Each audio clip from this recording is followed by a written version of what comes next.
네, 안녕하십니까. 영수 목사입니다. 좋은 아침입니다. 오늘부터는 고난주간이기 때문에 아침 묵상에 고난주간에 관련된 십자가 말씀에 대한 묵상을 함께 나누도록 하겠습니다. 오늘 아침에 함께 나눌 말씀은 로마서 5장 8절 말씀 한 구절입니다. 그러나 우리가 아직 죄인 되었을 때에 그리스도께서 우리를 위하여 죽으셨습니다. 이리하여 하나님께서는 우리들에 대한 자기의 사랑을 실증하셨습니다. 사도 바울이 쓴 고린도전서에 보면 십자가의 도에 대해서 사도 바울이 설명하면서 멸망하는 자들과 구원받은 자들이 그 십자가의 도를 받아들이는 의미가 다르다라는 것을 설명하고 있습니다. 그러므로 사도 바울 자기 자신은 예수 그리스도와 그의 십자가에 못 박히신 것 외에는 아무것도 알지 않기로 작정하였다라고 고린도 교인들한테 설교를 하고 있죠. 자, 고린도 교인들은 분명히 믿는 사람들이었습니다. 그럼에도 불구하고 왜 사도 바울이 그들에게 다시 한번 십자가의 도에 대해서 강조하고 있을까요? 그것은 그만큼 십자가의 도, 십자가의 말씀, 십자가의 복음이 성경의 핵심이며 신앙생활의 핵심이고 본질이라는 것을 지적함과 동시에 우리는 너무나 쉽게 그 본질을 훼손하고 또 망각하고 잊어버리면서 살아간다는 것을 교인들에게 지적하고 있는 장면인 것이죠. 그러니까 저는 이 고난주간, 부활절, 1년에 한 번씩 돌아오는 교회 절기이지만 물론 우리가 꼭 이날만 우리가 십자가를 묵상하는 것은 절대 아니죠. 그러나 이때만이라도 우리가 다시 한번 이 십자가의 도, 십자가의 말씀, 십자가의 복음에 대해서 진지하게 깊이 묵상하지 않고 마음에 다시 한번 새기지 않는다면 우리는 이 우리의 죄성은 너무나 쉽게 이 은혜를 망각하는 그런 죄성이 남아있기 때문에 우리는 또 이것을 잊어버리고 살아갈 것이기 때문인 것이죠. 그래서 바라옵기는 이 한 주간 동안 다시 한번 이 고난주간 통해서 내 마음속에 이 십자가의 도가 얼마나 소중한 것이며 얼마나 귀중한 것인가가 마음속 깊이 새겨지고 또 아직까지 이 십자가의 도가 믿어지지 않는 지체분들이 계시다면 이 복음이 여러분 마음속에 깊이 새겨지고 믿어지게 되는 은혜가 있기를 주님의 이름으로 축원합니다. 우선 예수 그리스도의 십자가 사건은 어떤 한 인간의 안타까운 죽음이나 어떤 영웅적인 죽음을 말하고 있는 것이 절대 아닙니다. 그분의 피 흘림은 기나긴 역사 속에서 단 한 번밖에 없었던 피 흘림이라고 성경은 증언하고 있습니다.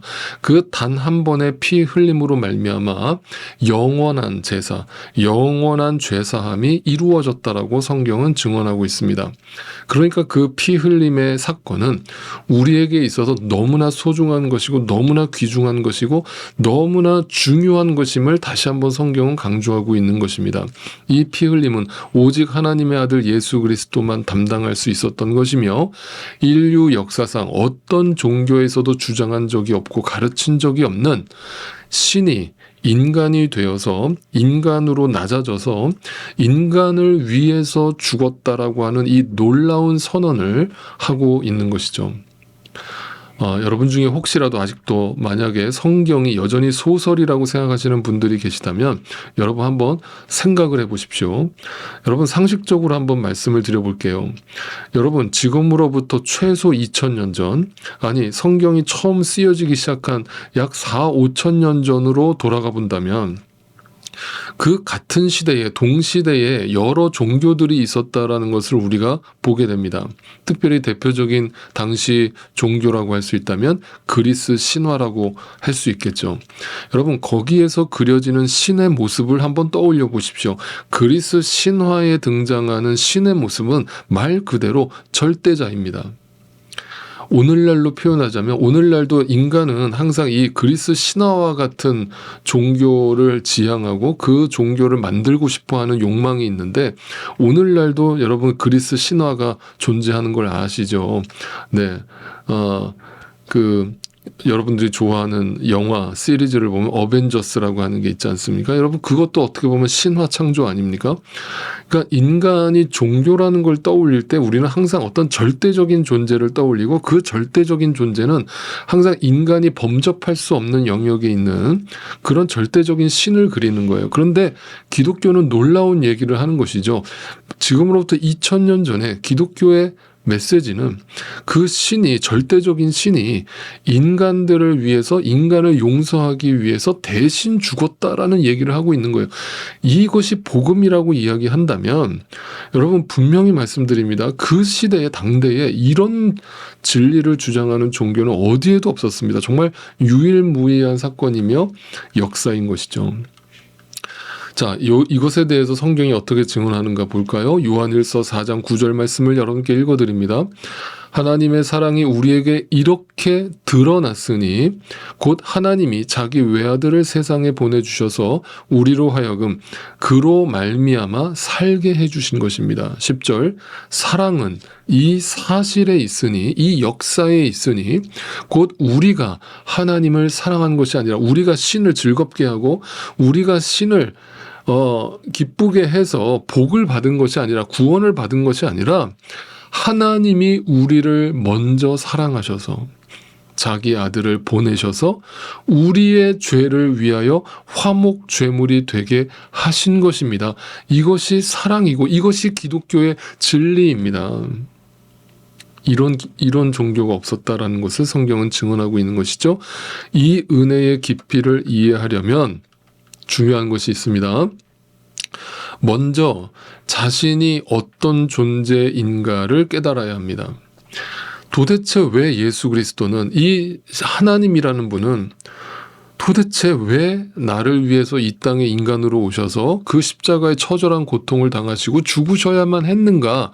도대체 내가 어떤 존재이길래 그렇게 극단적인 행동을 하셔야만 했는가? 성경은 단연코 이것에 대해서 분명하게 설명하죠. 바로 내가 너무나 큰 죄인이라고 말하고 있는 것이죠. 그러면 그 은혜를 확인하려면, 그 복음이 들리려면 가장 먼저 나에게 필요한 것이 뭐예요? 내가 얼마나 큰 죄인인가, 내가 짓고 있는 이 죄가 얼마나 무섭고 끔찍한 것인가에 대한 인식이 먼저 있어야 되고 고백이 있어야 되겠죠.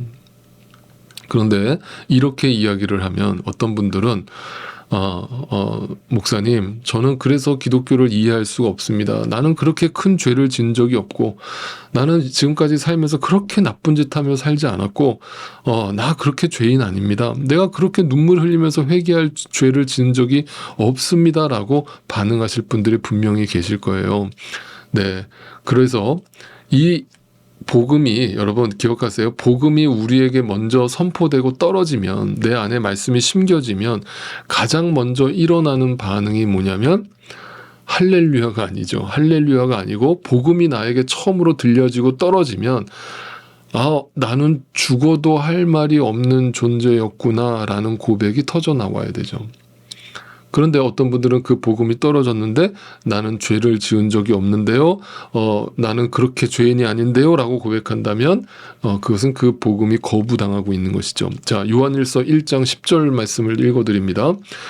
우리가 죄를 지은 일이 없다고 말하면, 나 그렇게 나쁜 짓 하며 살지 않았는데요 라고 말한다면 우리는 하나님을 거짓말쟁이로 만드는 것이며, 하나님의 말씀이 우리 속에 있지 아니합니다. 그 사람 심령 속에, 영혼 속에는 하나님의 말씀이 심겨져 있지 않기 때문에 내가 죄인됨을 인정하지 않고 인식하지 못한다는 거예요. 그것은 곧 뭐냐면 사탄이 우리의 심정을 사로잡고 있으며 내가 그렇게 나쁜 죄인이 아니라고 스스로를 포장하고 그렇게 의인인 척, 선한 척 살아가게 만든다는 것이죠. 그러니까 예수님이 당하신 고난을 보면서 복음을 들었는데, 그 예수님의 십자가 사건에 대해서 들었는데 이렇게 반응하는 사람들이 있죠. 아유, 얼마나 아프셨을까? 아유, 참 고생하셨네. 참 진짜 고생하셨다. 참 힘드셨겠다.